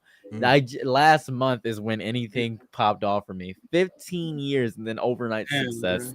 Bunch of bullshit is what it was. But I will tell you, I am CEROS. I'm Ceros. If you ever want to find me, talk to me, any capacity. I don't work anymore, so I'm free all the time now. I was sleeping. I woke up an hour ago. I was sleeping all day. Look, if we hear Oh, that's the dream, man. anything, it's genuine original people. And I mean, it seems, at least as far as I can tell, that this newfound fame hasn't changed you at all. I'm just a lot more ignorant. That's Be only yourself it. more. Yeah. Give you the freedom to really live your life the way you want it. We love to see it. Absolutely. Oh, yeah, man. I'm But gonna how get has recircumcised. all this stuff changed your life? Like. Well, I quit my job because I'll give you some fun inside TikTok lore. Ooh. So my first video, the one you got, the D&D video, that got me $3,337. Damn. Ooh. That's just off views, no advertisements, no anything like that. So that got me that, and I was like, that's not enough to quit my job. I didn't think it was. Then I had a second video blow up, and I was like, well, we'll see how much this makes. That made $2,000. Then I had a third video blow up, and I was like, well, we'll see how much this made. And then I kept posting viral stuff over and over again, and I was like, oh shit. So I made a very lucrative decision to try live streaming 5 times, and I made $35 on 5 different live streams. Then I would quit my job. I made like $600. Dude, master apprentice, teach me your ways, sir. It's nonstop talking. I think people like, because you know how the NPC stream is going on, people give stuff and they don't shut the fuck up. Right.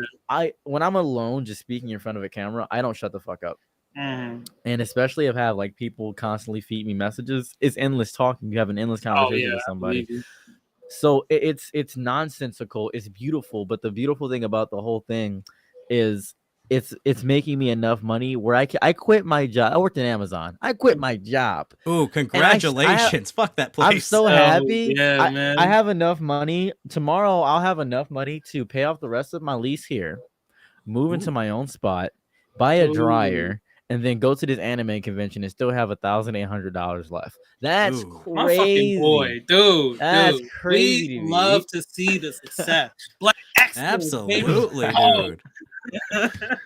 So just even if you feel like you can't, and even if you have to do something you hate doing, some people were mad at me when I do the AI stream, but the AI stream bought me $300. Some people you might be making some art and you might compare yourself to something. I'll tell you one important thing my brother told me. It's the only reason I even do anything. Comparison is the thief of joy. Don't allow yourself to be compared to anybody else. There may be only 50 people watching this podcast, but that's 50 people. That may be one person in each state. That means we've hit the world to me. And that's all that matters. We're hitting people. That's all I care about. That's it. Somebody out there is laughing to us talking about nonsensical bullshit, and that's what makes usually me happy our editor. That makes me happy to know that somebody out there is just enjoying listening to us show and hanging out with us.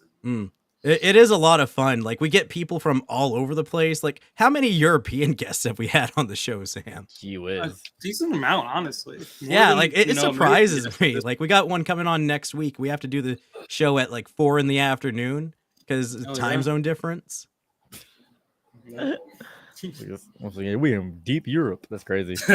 Oh yeah, like we had a couple of dudes from Montenegro, and then we had like this guy in Amsterdam, and then we got this other guy that wants to come on. I think he's from the England area. The England area. He's from the Midlands. Yeah.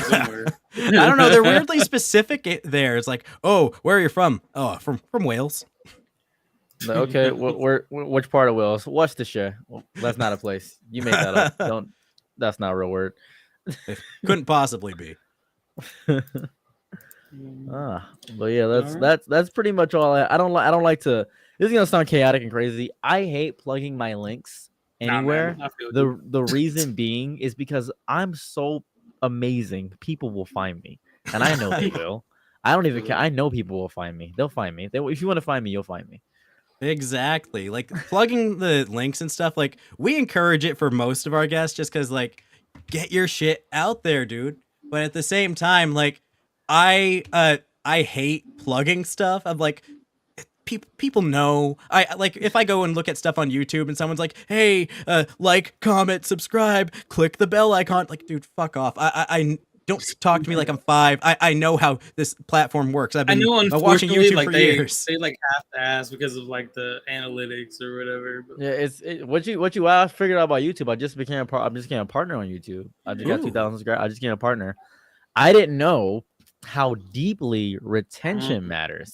Oh, it does. It really does. Retention is more important than the views in some aspects. I'm like, what the hell? Yeah, I It's looked into that weird. recently. And getting those likes and shit will get you more, more Boost you views up. than getting the views themselves. And if you ever want to really look into stats on there, try vidIQ. Like you can get it as an extension, and like it lets you look at all the stats on like other people's videos and your own videos. And it's like, okay, you can see what keywords did well with this, what's being used, like retention rate, and all that kind of shit. Like, and some stats that YouTube doesn't even show you.